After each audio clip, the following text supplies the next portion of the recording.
नमस्कार मित्रों, आप इस पेड़ को देख रहे हैं? देख ही नहीं रहे हैं, रोज़ भी देखते होंगे। आपके घर के चारों तरफ, आपके आने जाने के रास्तों पर न जाने कितने पेड़ों को आप देखते होंगे। लेकिन कभी आप सोचते हैं कि यह पेड़ पेड़ क्यों कहला रहा है? पौधा तो नहीं कहला रहा है। यह पेड़ पेड़ इसीलिए कहला रहा है कि जब इसके अंदर की जो भी क्षमताएं थीं उसको इसने एक ही जगह पर पनपने दिया और अपने उद्देश्य के अनुरूप खड़ा होकर उनको पूरा संरक्षण दिया, तो कालांतर में यह पेड़ बन गया। अगर यह पेड़ एक ही जगह पर न लगा होता तो यह नर्सरी का पौधा अभी भी कहलाता। जो नर्सरी में पौधा है वो हमेशा पौधा रह जाता है, क्योंकि उसे कभी एक जगह उगने का, पनपने का मौका नहीं मिलता है। इसी तरह जीवन में जब भी कोई व्यक्ति दरख्त बनना चाहता है, पेड़ की तरह चाहता है और पूरा अपना आयाम प्रस्तुत करना चाहता है, तो उसे पेड़ का दर्शन समझना होगा कि वह जो भी प्रयास कर रहा है उसमें निरंतरता हो और एक जगह हो, स्थायित्व बोध के साथ हो, तो परिणाम चाहे जो कुछ हो उसका परिणाम पूरे समाज में परिलक्षित ज़रूर होता है। जैसे एक पेड़ चाहे फल दे चाहे ना दे, फूल दे चाहे ना दे, लेकिन उस पेड़ के कारण उसकी पहचान होती है। लोग यह जान जाते हैं कि अमुक जगह पर वह पेड़ लगा है, लेकिन लगता वह इसीलिए है क्योंकि उसने एक जगह खड़े रहने का व्रत लिया है, संकल्प लिया है।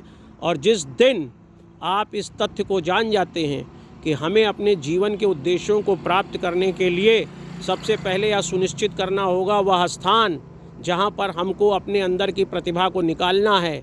नंबर 2 पे हमें यह सोचना होगा कि उस प्रतिभा को निकालने के लिए हमारा वातावरण कैसा हो, और तीसरे पे वह निरंतरता हो। स्थान और निरंतरता के साथ ही हम इस बात को एक दिन दुनिया के सामने स्थापित कर पाते हैं कि हमारा जन्म इस पृथ्वी पर किस लिए हुआ और हमारे इस जन्म से हम क्या समाज को दे रहे हैं। जैसा हमारे सामने खड़ा या पेड़ यह बता रहा है कि जब यह बीज के रूप में रहा होगा दुनिया में, इसे किसी ने नहीं जाना होगा, किसी ने नहीं पहचाना होगा। हो सकता है जब यह बीज से फूटा होगा, एक छोटा सा नन्हा सा पौधा बना होगा, तब भी दुनिया को इससे मतलब नहीं रहा होगा। आज यह किसी काम आए या ना आए, लेकिन यह समाज और दुनिया की नज़रों के सामने आता ज़रूर है। इसकी अपनी पहचान है। यह इस बात का एहसास भी करा जाता है कि यह सड़क के किस जगह पर खड़ा है। हो सकता है यह पेड़ एक दिन अपनी आयु समाप्त करके ख़त्म भी हो जाए, फिर भी इधर से गुजरने वाला हर व्यक्ति यह बताएगा कि यहाँ पर एक पेड़ हुआ करता था। यह बात यह बताती है कि अगर आपने स्थायित्व के साथ, निरंतरता के साथ एक जगह अपनी प्रतिभा को उकेरने का प्रयास किया है, तो आपके बाद भी वह विशेषता, वह स्थान आपके लिए एक पहचान बनकर रह जाएगा। और यही कारण है कि पृथ्वी पर जिन लोगों ने इस बात का अनुसरण किया है, आज वह पृथ्वी पर हैं, और चाहे नहीं हैं फिर भी वह हमारे बीच इसी पेड़ के ख़त्म हो जाने के बाद की उस जगह के निशान की तरह भी रह जाएंगे। इसीलिए आप यह सुनिश्चित करें कि जो पेड़ आपके घर के चारों ओर आपको जीवन में कई बार दिखाई देता है, क्या आपने कभी उसके दर्शन से कुछ भी सीखा? क्या आपने स्थायित्व बोध के लिए एक जगह खड़े होकर अपनी विशिष्टताओं के साथ, अपनी योग्यताओं के साथ निरंतरता करते हुए उस स्थायित्व बोध में एक लंबा समय दिया? अगर लंबा समय दिया है तो निश्चित रूप से आप दरख्त बनेंगे। आपके अंदर की क्षमताएं जो भी होंगी वह समाज को प्रभावित भी करेंगी, क्योंकि फल देने के लिए भी दरख्त को 20 साल इंतज़ार करना पड़ता है।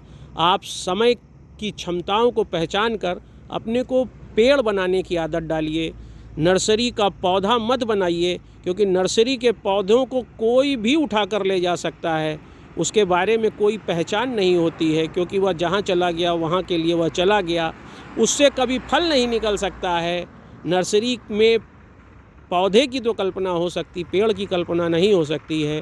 ठीक इसी तरह से केवल घर में बैठे रहने से, केवल अपने अंदर अपनी प्रतिभाओं को छुपा लेने से आप नर्सरी के पौधे की तरह तो हो सकते हैं, लेकिन इस विशाल वृक्ष की तरह नहीं बन पाएंगे, जो आज जाड़ा, गर्मी, बरसात, धूप, छाँव सभी के होते हुए भी अपनी पहचान के साथ सीना ताने खड़ा रहता है, क्योंकि इसने स्थायित्व के लिए निरंतरता के साथ अपने गुणों को एक ही जगह पर लंबे समय तक देने का प्रयास किया है।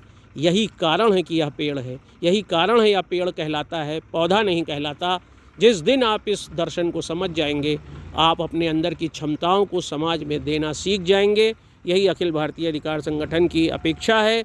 और मैं आलोक चांडिया फिर किसी अच्छी बात पर आपके साथ होऊंगा। नमस्कार।